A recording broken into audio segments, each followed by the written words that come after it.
అధ్యక్ష, గడిచిన 5 సంవత్సరాలు స్కూల్ ఎడ్యుకేషన్, దాంట్లో స్కూల్ ఒక భాగం అవుతే బోర్డ్ ఆఫ్ ఇంటర్మీడియట్ 2 కలిపితే అధ్యక్ష దాదాపు 12 లక్షల మంది విద్యార్థులు ప్రభుత్వ పాఠశాలలకి దూరం అయ్యారు అధ్యక్ష. గత ప్రభుత్వం అనేక మాటలు చెప్పారు కానీ చేతల్లో చూస్తే ఇది రియాలిటీ అధ్యక్ష. గౌరవ సభ్యులందరూ జియో 117 గురించి చాలా సుదీర్ఘంగా మాట్లాడారు, చర్చించాం. ఇంతేకాదు మేము కూడా మొన్న ఒక వర్క్ షాప్ పెట్టుకున్నాం. జియో 117 గురించి డిస్కస్ చేసేదానికి ఆల్టర్నేటివ్ మార్గం ఎంచుకునే దానికి వర్క్ షాప్ కూడా పెట్టాం అధ్యక్ష.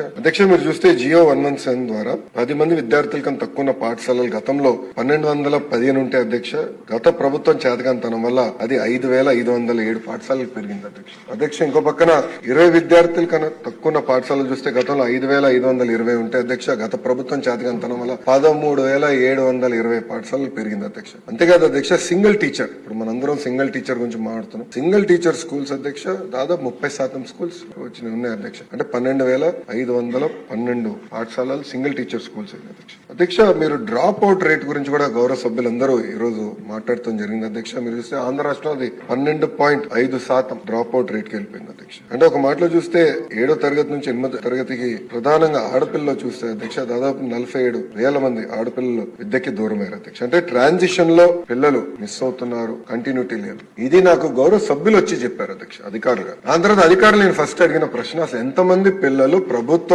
పాఠశాలలో చదువుతున్నారు నాకు స్పష్టంగా చెప్పండి అని నేను అడిగాను అధ్యక్ష. పొద్దున ఒక నంబర్ చెప్తారు, సాయంత్రం ఒక నంబర్ చెప్తారు. అట్లా వారాలు నెలల తర్వాత 33,40,000 మంది వచ్చారు. నేను అడిగాను ఎందుకు ఇన్ని రోజులు పెట్టింది అంటే, గతంలో పంచాయతీరాజ్ గ్రామీణాభివృద్ధి శాఖ మంత్రిగా పనిచేశాను. డాష్ బోర్డ్ లో నాకు తెలిసేది అసలు ఏ ఊర్లో ఏ పని జరిగింది, ఏంటి ఇంత దారుణమైన పరిస్థితి అంటే వాళ్ళు చెప్పారు అధ్యక్ష, డ్రాప్ బాక్స్ అని ఉంది అధ్యక్ష. అంటే పిల్లల్ని సిస్టమ్ లో తీసుకెళ్లి మధ్యలో పెడతారు అధ్యక్ష. అంటే అటు ప్రైవేట్ స్కూల్లో పెట్టరు, ప్రభుత్వ పాఠశాలలో మధ్యలో పెడతారు. అంటే కన్వీనియన్స్ బట్టి మూవ్ చేస్తారు అధ్యక్ష.